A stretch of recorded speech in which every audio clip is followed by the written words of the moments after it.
Hello, everyone. Welcome back to Coffee with Kem and Hills.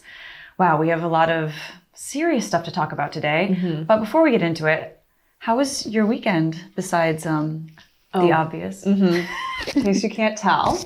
Yeah, it was great. I got my hair cut for the first time in It looks so good. Almost a year. Cut off 10 inches that I'm going to donate. Good job. Yeah, so new hair, new life. I don't know. One of those. I don't know. Yeah, so it's fun. I keep on wondering where it's all gone, but I'm also really excited about the change. That's the weird thing with haircuts is, well, it's like, I know like when you get in the shower, it's sort of like you expect to keep going and then it just like disappears, doesn't it? Exactly. There's that phantom feeling where you're like, it's not there anymore. Like phantom limbs, but phantom hair. Totally. Exactly. How was your weekend? It's been good because my mom's actually here right now. Fun. And she's helping with the baby. So like, it's been amazing. So like yesterday, this never ever happens. I took a nap in the middle of the day. I was like, do you mind if I just go in bed and take a little nap? And that like, I never take naps. Like if the baby naps, I do work. That's when you do work, right? Yeah. And so it's just been so nice. And I was like, can you stay a little longer maybe? Is she going to? She might extend the trip. Fingers crossed. Mom, please. Yeah, so it was a nice, relaxed weekend, which is good. That is good. Of course, I feel like everyone's glued to the news right now with everything happening with Russia, Ukraine. Yep. Oof. It is still extremely surreal to me that this is happening now. And then on the other hand, it makes me very sad because this is not the only war that's going on, yet we aren't really talking about Syria anymore. Yeah. And that's still ongoing, has been going for so many years. Yeah. But I think that Ukraine is just so fresh and so unexpected. I mean, probably not that unexpected if you're into Russian politics or have any understanding of Putin. But he kind of seems like a ticking time bomb. Yeah.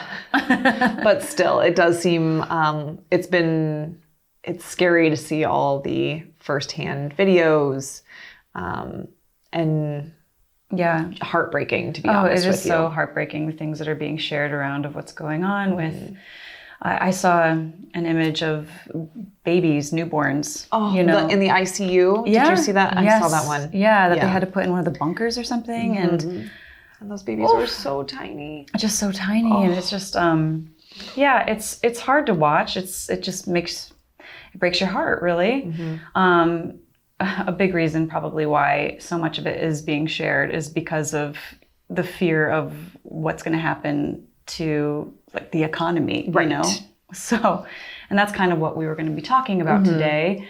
We looked at a couple articles, one from Business Insider. U.S. banks are worried about the possibility of a massive Russian cyber attack, says cybersecurity CEO. It sounds like they're predicting that is a very real retaliation. Right. And that's kind of the direction that Putin would go. That's scary.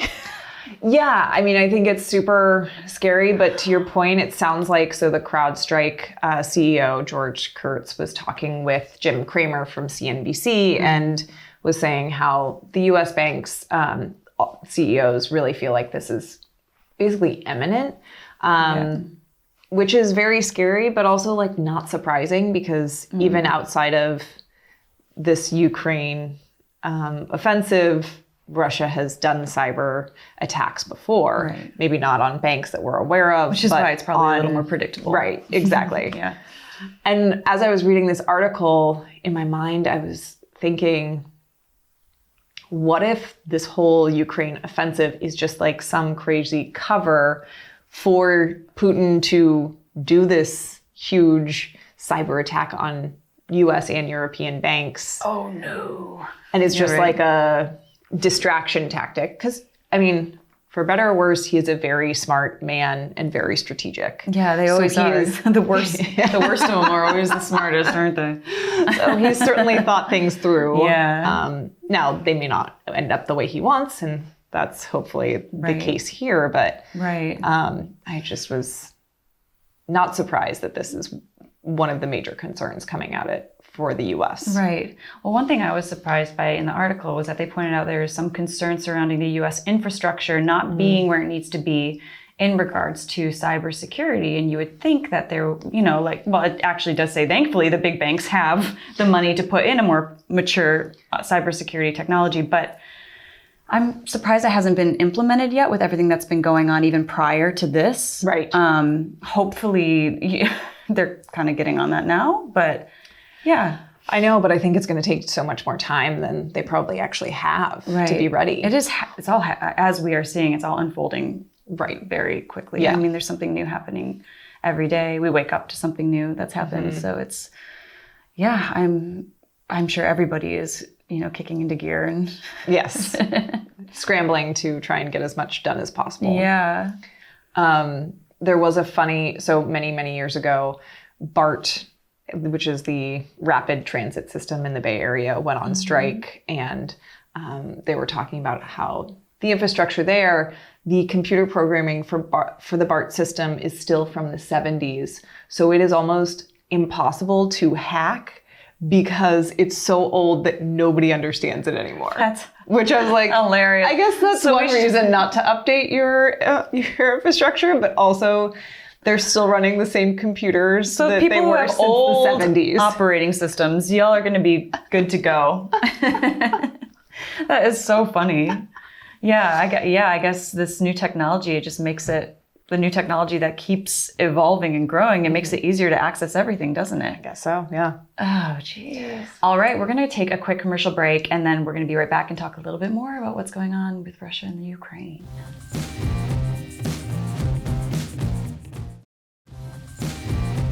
Hello, welcome back. All right, we aren't finished talking. Nope, it's Monday, and we're still here. We're still here. We have more hot topics to dive into.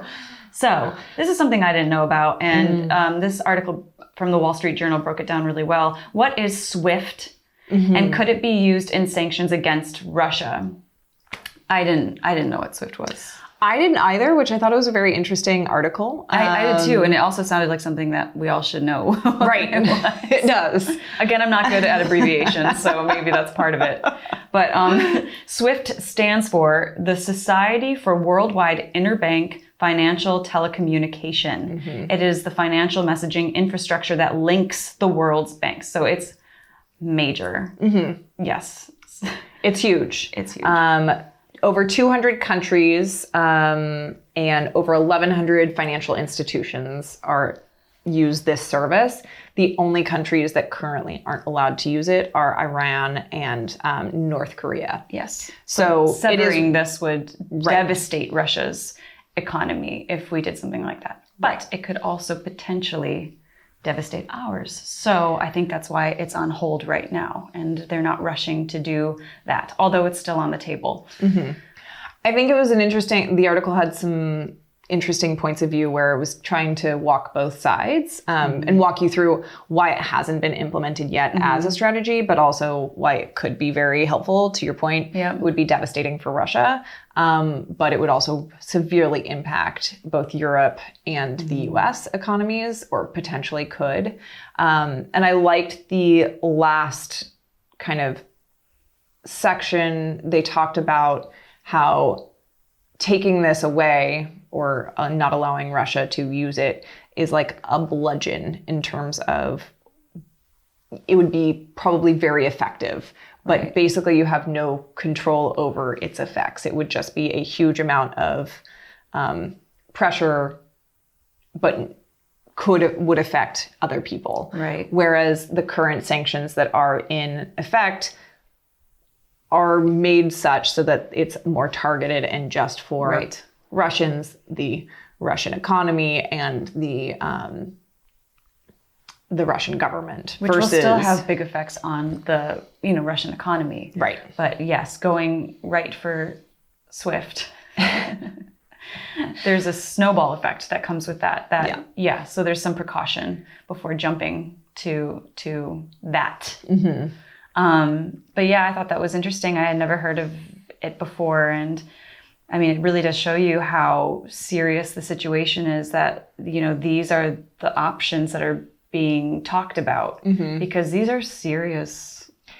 Yeah, it's a huge violation of the current world order and the Geneva Convention and, the world as we know it. It is a huge violation. It's, national sovereignty. There's so many things. So it's a scary thing. Yeah.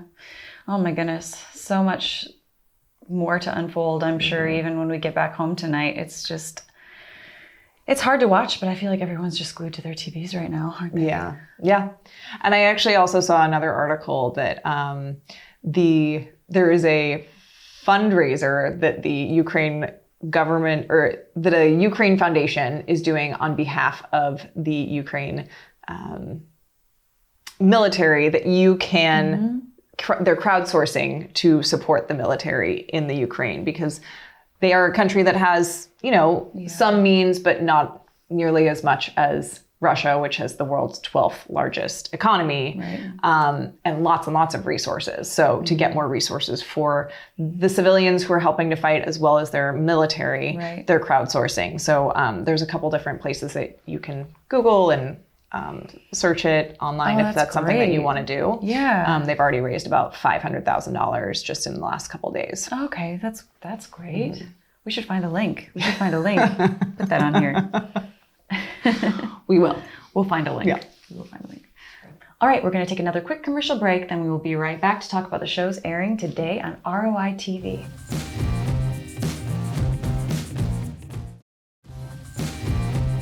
Welcome back. Today on Your Money, Your Wealth, Joe and Al talk about investing in stocks outside the US. They will tell us about the risks, the rewards, and the research you must do to make sure you add it to your portfolio in a safe, efficient manner.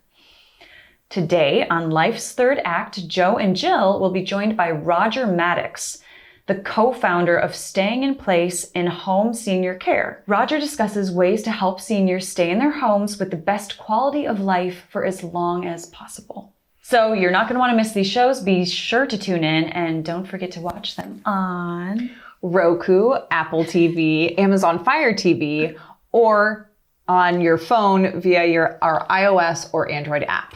Check us out.